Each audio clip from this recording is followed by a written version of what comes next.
할렐루야. 오늘도 진리의 말씀과 그리스도의 사랑으로 충만해지시길 축복합니다. 사랑의 하나님 아버지 주님의 말씀으로 교훈하사 우리의 영혼을 일깨워 주소서 예수님의 이름으로 기도드립니다. 아멘. 요한복음 10장 22절부터 31절의 본문으로 하나님의 말씀을 전하겠습니다. 22절, 24절, 28절만 읽겠습니다. 예루살렘의 수전절이 이르니 때는 겨울이라. 유대인들이 애워싸고 이르되 당신이 언제까지나 우리 마음을 의혹하게 하려 하나이까 그리스도이면 밝히 말씀하소서 하니 내가 그들에게 영생을 주노니 영원히 멸망하지 아니할 것이요 또 그들을 내 손에서 빼앗을 자가 없느니라. 아멘.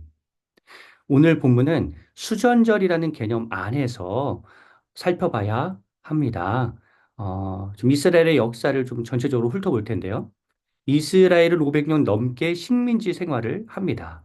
당시 패권을 쥔 나라의 지배를 받게 되는데 바벨론에게 남유다까지 멸망을 당하니 이스라엘 전체가 바벨론의 포로가 되죠. 이때가 주전 587년, 586년입니다. 이후 바벨론은 페르시아, 성경이라는 바사라고 표현하는데 바사의 멸망을 당하니 바사의 또 지배 아래 이스라엘이 놓이게 되죠. 이 바사는 알렉산더에 의해 헬라, 즉 그리스의 멸망을 당합니다. 그러니 또 헬라의 지배를 받게 되는 거죠. 그러다 100년 정도 포로에서 벗어나는 시기가 있고, 그러다 주전 63년에 다시 로마의 포로가 됩니다. 음. 이 헬라 시대를 좀 살펴볼 텐데요. 알렉산더가, 그러니까 헬라가 이스라엘을 지배하던 시대에 알렉산더가 주전 324년에 죽고 나서 헬라는 분열이 일어납니다. 이때 극악한 왕이 나오는데 셀류쿠스 왕조의 안티오쿠스 에피파네스 4세가 나옵니다. 이 왕은 이스라엘의 민족성을 말살하려는 정책을 펼칩니다. 이스라엘의 제사를 금지하고 안식일과 절기를 폐지합니다. 예루살렘 성전에 제우스 제단을 세우고 유대인들이 이방 신에게 바쳐서 너무나 싫어했던 돼지를 제단에서 희생제물로 바치면서 성전을 더럽힙니다. 얼마나 수치스럽고 분노가 치밀어 오르겠습니까? 이스라엘 사람들이. 그런데 이때 한 제사장 가문이 등장합니다. 유대인 제사장 마타디아와 그의 아들이 혁명을 일으켜서 성전을 재탈환하고 성전의 예배를 회복합니다. 이 혁명에서 주도적인 활약을 펼친 인물이 셋째 아들 마카비입니다. 그래서 이를 마카비 혁명이라고 합니다. 자, 로마의 압제 전 100년 동안 이스라엘은 민족의 정체성을 유지한 상태로 이 오랜 시간을 평화롭게 보냅니다. 이때를 하스모니알 왕조 시대라고 합니다. 마카비 혁명으로 성전을 다시 재탈환하죠. 그래서 하나님께 봉헌을 하게 되는데 이 절기가 바로 수전절인 겁니다. 수전절은 영어로 데디케이션이라고 합니다. 헌당이란 뜻이에요. 히브리어로는 하누카라고 합니다.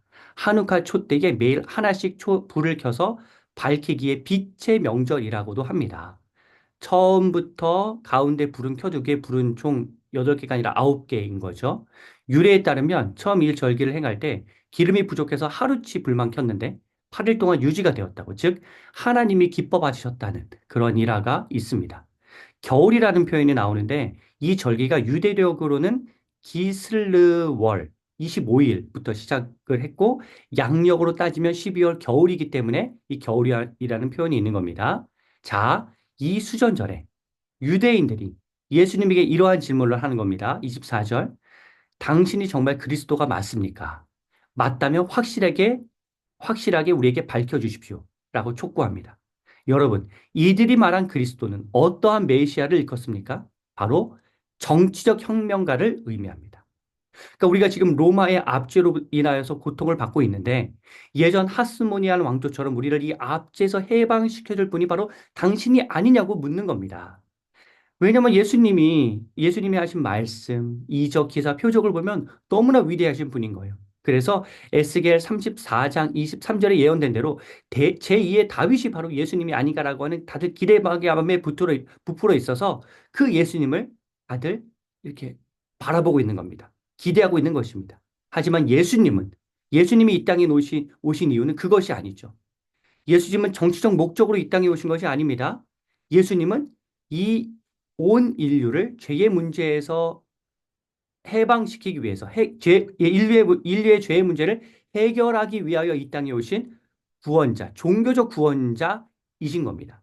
그렇기 때문에 예수님은 내가 이미 너희에게 영적인 구원자로 왔다는 사실을 이미 말하였다. 너희가 받아들이지 않을 뿐이다. 라고 말씀하시고 있는 것입니다. 여러분, 예수님은 정치적 해방자가 아니라 영적 구원자, 종교적 구원자로 오셨던 거죠. 그렇죠? 요한복음이 쓰일 당시가 AD 90년입니다. 예루살렘 성전이 AD 70년에 티투스 장군에 의해 무너지죠. 이러한 당시의 상황도 요한복음에 반영된 것으로 보입니다. 사랑하는 성도 여러분, 우리가 믿고 고백하는 예수님이 진짜 예수님이 맞는지를 한번 점검해 볼 필요가 있습니다. 예수님이 어떠한 분이신지를 한번 기록해 보십시오. 그러면 정말 예수님의 모습이라기보다는 그냥 내가 바라는 것을 들어주시는 분? 그렇기 때문에 그 자리에 예수님이 아니라 다른 것으로 채워 넣어도 되는 분으로 우리는 예수님을 바라볼 때가 굉장히 많습니다. 이때 당시에 예수님이 자기네들이 원하였던 정치적 해방자가 아니라서 다들 예수님을 십자가에 못 박으라고 했던 것처럼 우리 역시도 예수님을 잘못 알고 있다면 그렇게 예수님을 핍박하는 자가 될 수 있습니다.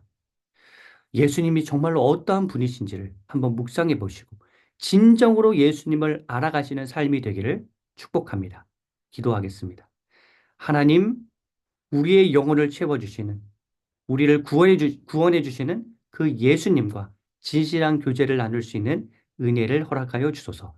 예수님의 이름으로 기도드립니다. 아멘.